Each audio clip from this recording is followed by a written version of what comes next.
I never imagined I would be capable of cutting my own mother out of my life. But 2 years ago, that's exactly what I did. I disowned my mom over money. It felt like my only choice after the betrayal I experienced. I thought it was the end of our relationship forever. My name is Ashley Morgan. I'm a 32-year-old woman from Phoenix, Arizona. And if you had told me a few years back that I'd voluntarily become motherless, I'd have called you crazy. But when trust is broken in just the right or wrong way, even the strongest family bonds can snap. In my case, money was the wedge that shattered the bond between my mother and me. I walked away from her, hurt and angry, fully prepared to never speak to her again.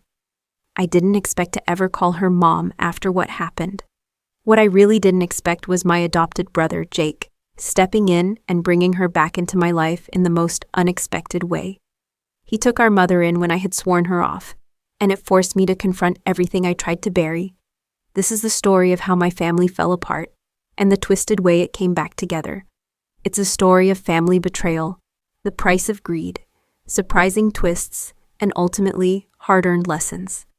Buckle up, because even I still can't believe some of this actually happened. I grew up in a cozy 3-bedroom house at 2418 Maple Street in Phoenix, Arizona. It was a typical suburban neighborhood with quiet streets and friendly neighbors. My parents, John and Linda Morgan, bought that house a few years after I was born, and it was the backdrop of all my childhood memories. Back then, my life felt normal, even happy. I was an only child for a long time, and my parents doted on me in the way loving parents do. Every Friday, we'd have a family movie night in the living room with pizza and root beer floats. Those early years were the calm before any storm, and I took that peace for granted. When I was 13 years old, my parents decided to adopt a child. I remember them sitting me down at our kitchen table, the same oak table that's now in my apartment, and gently explaining that there was a little boy who needed a family. His name was Jake, and he was 8 at the time. He had been in foster care for years after his own parents lost custody of him. I was surprised by the news. I hadn't realized my mom and dad were even considering adoption, but I was also excited at the idea of finally having a sibling. I had always wondered what it would be like to have a brother or sister. And suddenly, it was happening. Jake moved in with us that summer. He was the skinny, shy kid with big brown eyes who carried a worn-out stuffed dinosaur everywhere. At first, he hardly spoke. I could tell he was nervous and overwhelmed. I was a talkative teenager, full of energy, and I probably scared the daylights out of him at first with my eager attempts to include him in everything I did. But slowly, he opened up. I discovered he had a goofy sense of humor and an uncanny talent for drawing cartoons. My mom would stick his drawings on the fridge next to my honor roll certificates, proudly displaying both side by side. It was like we were finally the complete family my parents had wanted. Those early days with Jake were some of my fondest memories. We'd ride our bikes around the block together, and I'd help him with his homework. I was older, so I pretended to be a cool tutor. He started calling my parents mom and dad pretty quickly, which made my mother cry happy tears when she first heard it. Seeing Jake become my brother in every sense of the word was heartwarming. I realized I loved having a little brother to look out for. As for my mom, she seemed happier than ever, like adopting Jake was a missing puzzle piece she needed. She once told me privately, "Ashley, I know our family isn't traditional, but I'm so grateful you accepted Jake. It means the world to me." I hugged her and told her we'd always be a family. At that point, I truly believed that. Of course, we had our share of little family dramas, broken toys, teenage rule breaking, the usual. But overall, we were a solid family unit. If you looked at us from the outside back then, you'd just see a regular American family navigating life. There was love in our house at 2418 Maple Street, and trust too, or so I thought. When I was 16, tragedy struck our family. My dad, John, passed away unexpectedly from a heart attack. One day he was teaching me how to change a tire on my hand-me-down car, and the next week he was just gone. His death hit us like a ton of bricks. My mother was devastated. I remember her sobbing uncontrollably at the funeral while Jake clung to her side, not fully understanding that Dad wasn't coming home again. I was crushed too. Dad had been my hero, and suddenly it was just the three of us, Mom, Jake, and me, trying to figure out how to move forward without him. After Dad died, the atmosphere at home changed. We were still a loving family, but there was a new undercurrent of stress, mostly around money. My dad had been the main breadwinner. My mom worked as a secretary at a local law firm. But without Dad's income, things got tighter. Mom did her best to shield us from the financial strain. She picked up extra hours at work and even started selling homemade crafts on Etsy in the evenings to make a few extra bucks. I took on more responsibilities too. I got a part-time job at a grocery store after school to help out with buying groceries and to save a little for my own college fund. We weren't destitute by any means, but there were no more big family vacations or new gadgets. College for me was going to require scholarships or loans. I knew that and worked hard to keep my grades up for that reason. During this time, my grandma Ruth, my dad's mom, became an even bigger part of our lives. Grandma Ruth lived a few hours away in Sedona, Arizona, in a beautiful old house that had been in the family for generations. After Dad's passing, she drove down to Phoenix almost every other weekend to spend time with us. She adored Jake and me. With me, it was a lifelong bond. She'd been there when I was born and spoiled me rotten whenever she could. With Jake, she was warm and welcoming, though I noticed she sometimes treated him a bit differently. Not badly, just cautiously. She didn't know him as well yet since he'd only been part of our family for a few years, but she tried to include him. She'd bring him little gifts like art supplies for his drawings, and she'd always invite both of us to stay at her Sedona house for a week each summer. Looking back, I realized there were small cracks forming in our family foundation during that period. They were subtle, quiet tensions that none of us openly acknowledged at the time. For one, I sometimes caught my mom in hushed conversations with Grandma about money. Once, I walked into the kitchen to find Mom wiping tears, while Grandma rubbed her shoulder, saying, "It will be okay, Linda. We'll figure something out for the kids." They stopped talking abruptly when I entered, and I pretended not to notice, but my stomach dropped. I hated the idea that we were becoming a burden on Grandma, or that Mom felt like she was failing to provide. I started volunteering to do even more, like taking Jake to his soccer practice on weekends so Mom could work overtime. It was tough on all of us, but we managed. Through it all, Mom kept thanking me for being so grown up. I thought we were on the same page, sticking together to get through the hard times. Despite the stress, we still found reasons to smile and support each other. We had less, but we still had each other, and that felt like enough.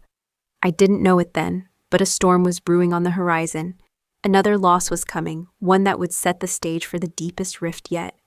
It happened a couple of years after Dad's death, just as I was starting community college in Phoenix. My grandma Ruth passed away. She was 78 and her health had been deteriorating.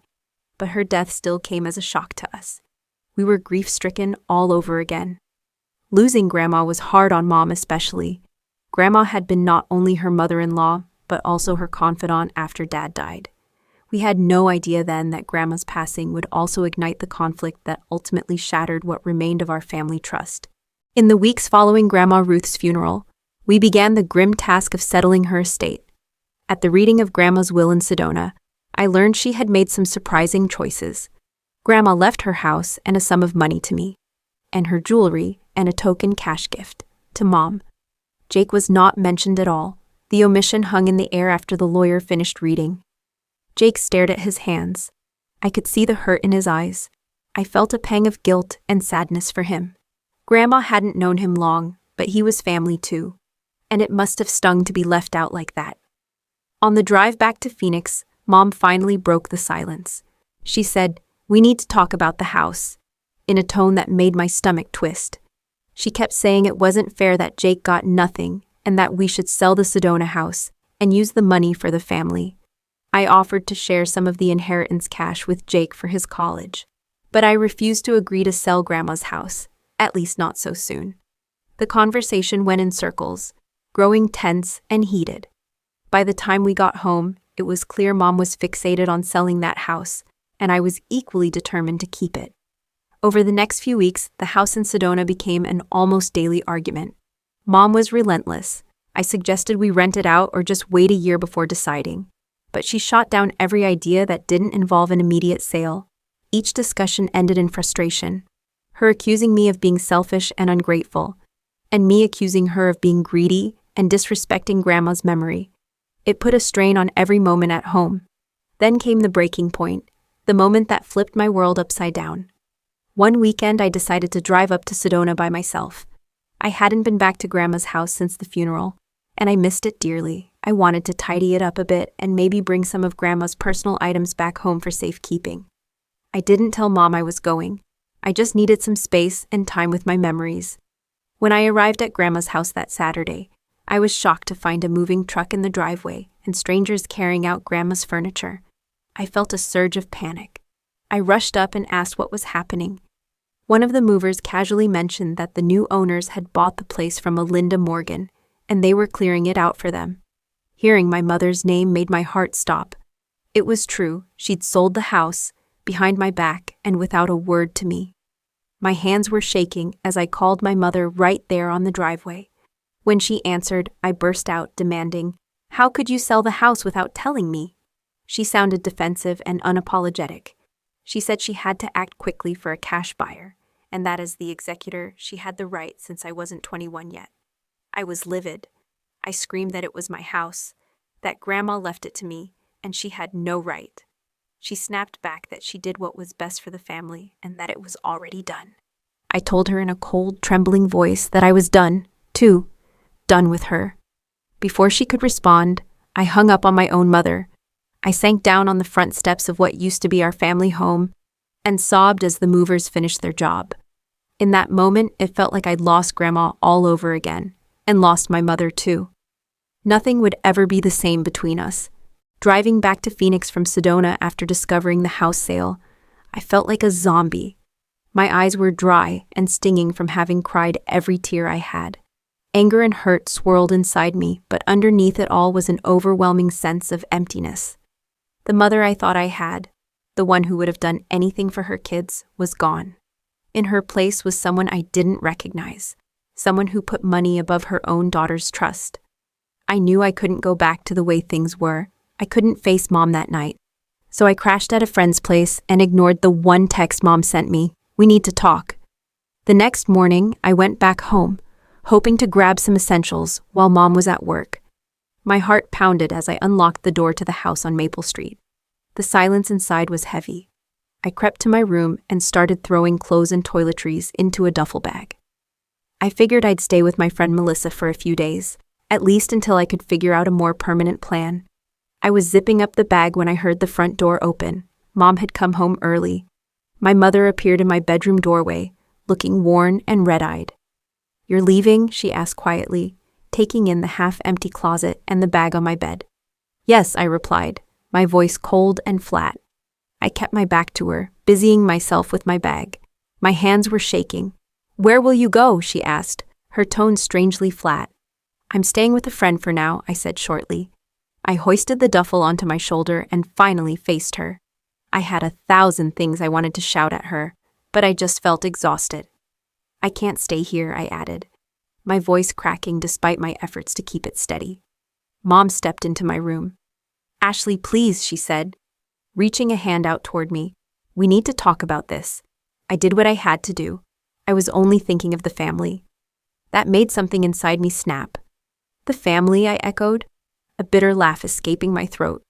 "What family, Mom? You mean the one you just tore apart? Because from where I'm standing, it feels like you were only thinking about yourself." My words sliced the air. Mom flinched, and for a split second I saw guilt in her eyes. "That's not true," she whispered. "I was thinking of you and Jake, trying to secure our future." I couldn't believe what I was hearing. "How could you not know this would destroy us?" I shouted, my voice echoing in the small bedroom. "You lied to me. You went behind my back and sold something that was so important to me, to us, to Grandma. And you think I would just, smile and say, 'Thanks for looking out'?" Tears I'd been holding back sprang to my eyes. "You broke my heart, Mom. You broke my trust. There's no coming back from that." At this point, Jake appeared in the hallway, drawn by the shouting. He looked anxious and confused, eyes darting between Mom and me. "Please don't fight," he pleaded. "I don't want you two to fight over me." My anger faltered a little when I saw my brother's face. He looked like a scared little kid again, hovering in the doorway. I shook my head and put a hand on his shoulder. None of this is your fault, okay? This is on Mom, not you. Mom let out a ragged sigh behind me. I'm sorry, she said quietly, tears in her eyes. Maybe I handled this all wrong. I never wanted to hurt you. I believe she was sorry in her own way, but I also knew her sense of what was necessary was completely warped. You did hurt us, I replied softly but firmly, and I can't live with someone I can't trust. Mom's face crumpled. She opened her mouth as if to argue, but no words came out. There was nothing she could say to undo what she'd done. I broke the silence. I don't want to see you anymore, I said quietly, a grim resolution in my voice. From now on, I'm done. I don't have a mother anymore. Ashley, she whispered, tears streaming down her face. I picked up my bag and moved past her. Jake was crying now too, begging me softly, please don't go. I cupped his face in my hands and spoke so only he could hear. I have to, Jake. I love you and I'll always be your sister. We can talk, just not here. I'm not coming back to this house while she's in it. He nodded through his tears. I pressed a quick kiss to his forehead, then stepped away before I lost my nerve. I walked out of my childhood home without looking back. Mom didn't try to stop me this time. As I shut the door behind me, my heart felt like it was shattering. In just a few days, I'd lost my grandmother, my home, and now my mother. But I told myself this was the only way to protect myself from more pain. I had to stand up for what little trust and dignity I had left. I stayed with Melissa for a while, then eventually found a tiny studio apartment I could afford with Grandma's tuition money. Thankfully, Mom hadn't touched that. I focused on school and work and tried to piece my life back together. It wasn't easy. Some nights I cried myself to sleep, mourning the family I thought I had. Holidays were the hardest. I spent Thanksgiving with Melissa's family, feeling the emptiness of not having my own family around. I kept in touch with Jake via texts and secret meetups. I even told him he could move in with me when he turned 18 if he wanted. Mom disapproved of him seeing me, but he found ways. In the years that followed, I slowly began to heal. I graduated college, and Jake was there at my ceremony cheering me on. Mom was not. By then, I thought the book was closed on my relationship with my mother. She was like a ghost, alive somewhere out there, but absent from my life. I figured it would stay that way forever, but life, as it often does, had other plans. Almost 5 years passed with no contact from Mom. I was 25 now, living on my own and doing well at a marketing job in Phoenix. Jake was in college up in Flagstaff. We stayed close, free to be siblings without Mom in the middle. I rarely thought about my mother, at least I tried not to. So it was a shock when one evening my phone rang and it was Jake, his voice low and serious. Ash, he said, not bothering with pleasantries. I need to talk to you about Mom. I felt a jolt in my chest at just hearing that word again. He told me Mom was not doing well at all. After I left, her life unraveled. She lost the house sale money in some bad investment scam, and now she was sick and essentially alone. Jake had been driving down on weekends to check on her, and now he planned to take her into his apartment to care for her. In essence, my brother was asking if I could accept him helping the woman I had banished. I didn't know what to say. Part of me wanted to tell him not to do it, that she deserved this. But another part of me felt a pang of pity and concern. This was the woman who raised me after all. As much as I tried to bury it, I still cared on some level. Do what you need to do, Jake, I finally said stiffly. I couldn't bring myself to offer help, but I wouldn't forbid him from helping her either. After I hung up, I realized my hands were trembling. That old anger was boiling up again, mixed with confusion and an unexpected hint of concern. My past was coming back to confront me, whether I liked it or not. A week later, I found myself standing outside Jake's small apartment, heart pounding. Mom was inside. After days of deliberation and a little prodding from Jake, I had agreed to come by. He insisted that Mom wanted to see me, to apologize. I wasn't sure I was ready to hear it, but curiosity and that buried love pushed me to give her a chance. When I walked in, I almost didn't recognize the woman on the couch. Mom, no, Linda, as I'd called her for years, looked much older than her 55 years. She had lost weight, and her hair was streaked with gray. When she saw me, she struggled to stand. Her eyes welled up immediately. Ashley, she said, voice trembling.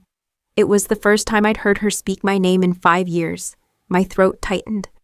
I stood stiffly just inside the doorway, unsure if I should approach or stay back. Jake gently nudged me forward. I took a few steps. "Hi, Mom," I managed softly, my own eyes burning. I hadn't called her Mom in so long. It just slipped out. At that, she broke down, covering her face with her hands and sobbing. She kept saying, "I'm sorry, I'm so sorry, Ashley," through her tears. This wasn't the same proud woman who had once justified her betrayal. She was broken and remorseful. I had imagined this moment for years, usually with me screaming at her, but seeing her now, I couldn't summon the anger, only sadness and exhaustion. I sat down on the armchair across from her. Jake hovered nearby, but when Mom reached for my hand, he quietly slipped out to give us a moment. I let her take my hand, her grip frail and shaking. "I know I don't deserve it," she whispered, "but I'm so sorry. I was wrong, about everything." Those were the words I'd longed to hear. I swallowed hard. "You really hurt me," I said, voice cracking. "You broke our family." She nodded, sobbing. "Not a day went by I didn't regret it." I believed her. I couldn't quite forgive her yet, but I felt a tiny thaw in my heart. I sighed. I don't know what to say. We sat together in silence for a long time, just holding hands and crying. It was a small first step for us, but it was something. In the weeks that followed our first meeting, I visited Mom at Jake's place a few more times. We kept our conversations light, avoiding the elephant in the room for a while, but eventually it all had to be addressed. One afternoon, as I was getting ready to leave, Mom surprised me by pulling out a small velvet box. "I should have given this to you a long time ago," she said softly, her hands trembling as she handed it to me. Inside was Grandma Ruth's wedding ring and a delicate gold necklace, heirlooms Grandma had left to Mom. I gasped. "Mom, I can't. These are yours." She shook her head firmly. "Please, I want you to have them." Tears brimmed in my eyes as I accepted the box. It was her way of showing she valued me more than any possession. I felt a lump in my throat as I touched Grandma's ring. Mom took a deep breath. "After you left, I fell apart," she admitted. "I thought I was doing right by the family, but I was so wrong. Losing you was my punishment." She went on to describe how she tried to invest the money and got swindled, how she got sick and ended up alone in a tiny apartment, too ashamed to reach out. It hurt to hear, but it also felt like karma that the money brought her nothing but misery. When she finished, she looked at me with pleading eyes. "Do you think you can ever forgive me?" My own cheeks were wet with tears. "I'm trying," I said softly. "Seeing you own up to everything, it helps." She nodded, and I moved to sit beside her on the couch and wrapped my arms around her. She let out a shaky sob of relief and hugged me back tightly. It wasn't a perfect fix, but I felt years of bitterness begin to melt away. We had finally confronted our past, and instead of destroying us, it set us on the path to healing. In the months that followed, we worked on finding a new normal. Mom stayed with Jake while she recovered, and I visited often. It was cautious at first, but gradually we grew comfortable around each other again, even sharing some laughs, usually thanks to Jake's goofiness. One Sunday, we even had a family dinner at my apartment. I cooked one of Grandma's recipes, and Mom and Jake bickered warmly over the table settings. It felt surreal, yet wonderful to have them there. During dinner, Mom teared up thanking us for giving her a second chance. I squeezed her hand and told her, "We're all works in progress." There were still things to mend, but we were on that path together now. Jake's compassion in taking Mom in was the bridge that reconnected us. If he hadn't stepped up, I might never have found it in myself to approach her. His kindness gave me the chance to heal with Mom, and gave Mom the chance to redeem herself. I realized that forgiveness isn't a single moment, but an ongoing journey. Not long ago, I was certain I'd never call her Mom again. Now, here I was, cautiously letting her back into my life. She was my mom again, older, wiser, and truly remorseful, and I was her daughter, no longer estranged. Bitterness had been replaced by hope. We knew the past wouldn't vanish overnight. But as we sat together sharing stories, even reminiscing about some good memories from before everything went wrong, I felt a warmth and peace that I hadn't known in years. Our family had been through the fire, but we came out the other side stronger and wiser. Looking back on this journey, I'm struck by how much we all changed. I once thought my mother's betrayal had irreparably destroyed our family, and for a long time, it did. But time, genuine remorse, and my adopted brother's unwavering love helped us find a way back. Our story taught me that while trust, once broken, is incredibly hard to rebuild, it's not impossible if everyone is truly willing to work at it. My mother and I will never forget the pain we caused each other, but we've chosen to move forward and not let that pain define us. I won't lie, there are still moments when I remember the betrayal and have to consciously let it go. Forgiveness is an ongoing process, yet seeing my mother try so hard to make amends and cherish the family she almost lost has been healing for me. I learned that people can change, though sometimes the price of that change is high.